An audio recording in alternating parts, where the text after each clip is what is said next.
Ассалаумағалейкум туғандар, қандайсыздар? Назарыңыздарда қайдан эле базар жоқ каналы. Бүгін сіздерге Арча Бешиктен бір сатылуучу үй көргөзмөкчүмүн. Биринчи эле болуп силерге даректи түшүндүрөйүн. Мен турган жер Баха жана Көктөбө көчөсүнүн кесилишинде турам туғандар. Ушул жерден сиздер Көктөбө көчөсүнүн чыгышты карай жүрөсүздөр. Мынакей могу жаш балдар ойноп жаткан жер туғандар могу. Кара навес крыша ошол бүгүнкү чыгышта сатылуучу үйүнүн машина койгон навеси болуп калат. Бир Көктөбө көчөсүнө кирсеңиздер, катардагы 4-5 үй туғандар. Так, андан нарыдагы эмне маалымат? Ылдый карай жүрсөңүздөр, Южный магистраль Баха кесилишет. Бул жагы Тыналия көчөсү болуп калат. Баха көчөсүнүн чыгыш тарабы туғандар. Баха көчөсүнүн чыгыш тарабы жана бул Баха көчөсүнөн шаардын бурч-бурчуна жүргөн автобус маршруткалары бар экен. И азыркы аты Доронбай Садырбаев көчөсү туғандар, мурдакы аты Баха көчөсү. Дагы бир ориентирди бул Омат чайканасынан алсаңыздар болот, ушул жерден эле түз чыгышты карай жүрөсүздөр туғандар. Баха Доронбай Садырбаев көчөсүнөн бир аз эле чыгышты карай жүрөсүздөр. Оң тарапты карай келсеңиздер, мынакей ушул үйдү көрө аласыздар.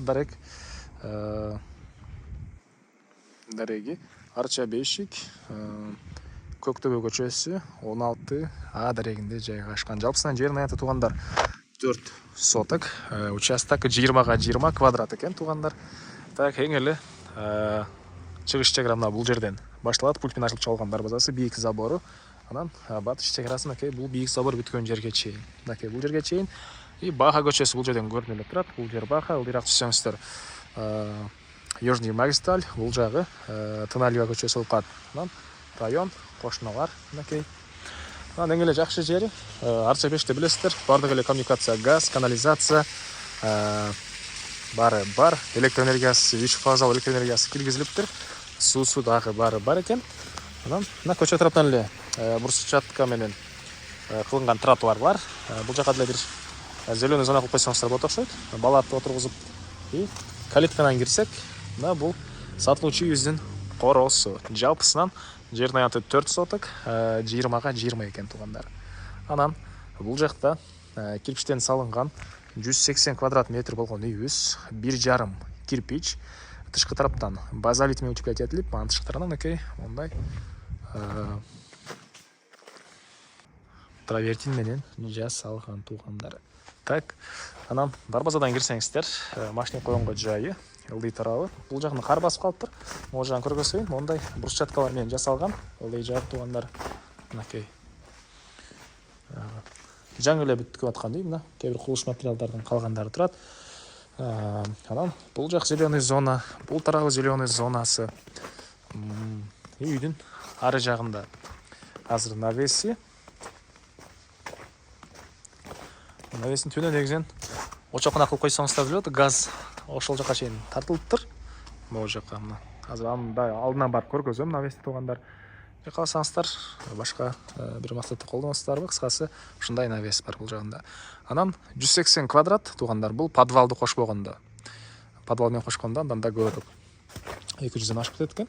Так.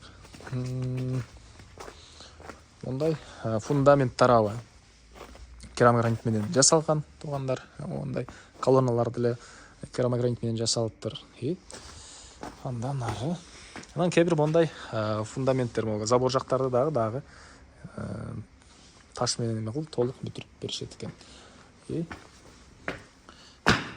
Бул негизи кирүүчү эшик. Салмактуу, сапаттуудай көрүнөт туғандар. Андан ары кирсек прихожкасы. Мынакей отоплениясы, водяной теплый пол. Мынакей водяной теплый пол. Ар бир бөлмөнү өзүнчө башкарсаңыздар болот. Градусуну же өчүрүп жандырып коюп, ар бир бөлмөнү өзүнчө башкарсаңыздар болот туғандар. Мынакей водяной теплый полдун мындай трубалары бул жактан кетиптир.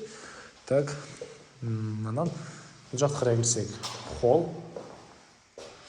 Бул холлдон калган бөлмөлөргө өтүп кете алабыз. Мынакей. Потолоктун бийиктиги 3,20. Эшиктер ошол заказ менен Россиянан келген сапаттуу эшиктер. Алар дагы 2.20 биіктегі ешіктер екен туғандар. Стандарт емес, 2.20 өзінше заказ менен келген ешіктер екен.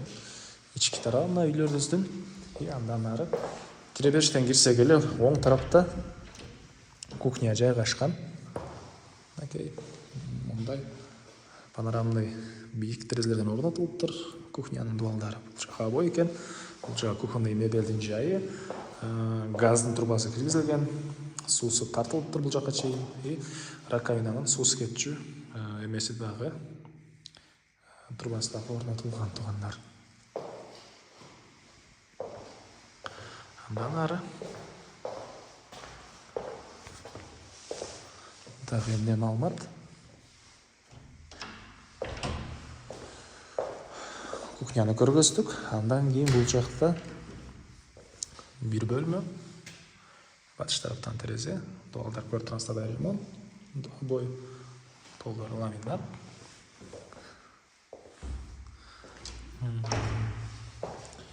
Бул жакта болсо дагы бир бөлмө.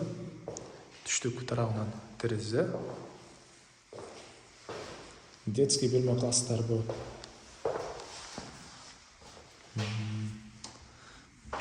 Бул жакта общий санузел. Вентиляциясы, раковиналары.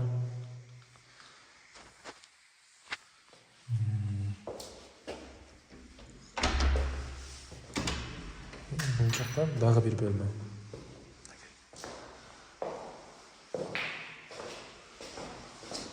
Азыр ушул сыяктуу бөлмөдөн 3 бөлмөнү көргөздүк сиздерге. 1, 2, 3 санузел, кухня. Анан бул жакта родительский спальня жана зал жайгашкан. Родительский спальнянын өзүнүн санузели, анан гардеробу бар экен тугандар. Бул родительский спальня, чыгыш тараптан терезе. Көрүп турасыздар да ремонт. Бул жерде гардероб. Бул жагында болсо өзүнүн санузели жайгашкан. Вентиляция. Дуалдар ремонт. Так, эми сиздерге залды көргөзөйүн. Бул жерде зал жайгашкан. Түндүк тарабынан бийик панорамный терезелер.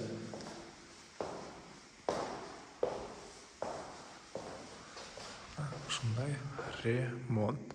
Так, андан ары мен карасалдыктын короосундамын туугандар. Андан ары так, бул жактан машина койгонго жайы.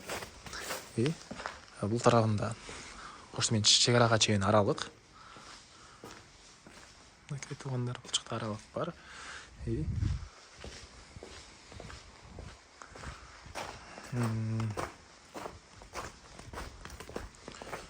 Так, бул жакта подвал. Подвалчиктардан көргөзөйүн. Отоплениянын котелу ушул жакта, чоң аристон ушул жакта туугандар.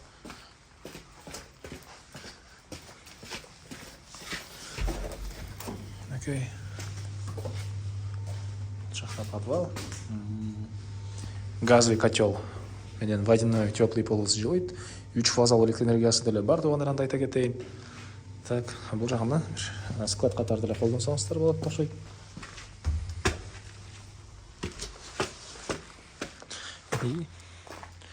Бул жерде мындай навес туугандар.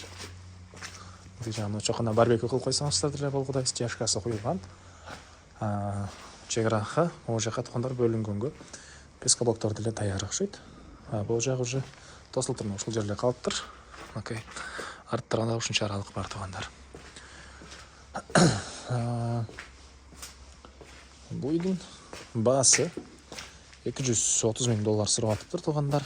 Анан дагы сүйлөшүү болот. Эсинин номери экранда жана описанияда эсител деп жазылып турат. Звонокко сүйлөшүп көрүңүздөр, дагы сүйлөшүүлөр болот туугандар. Анан достор менен, группалар менен бул видеону сиздер бөлүшсөңүздөр, мага бул үй ээсине чоң жардам берген болосуздар. Анда мен сиздер менен коштошом. Кийинки чыгышка чейин саламатта калыңыздар.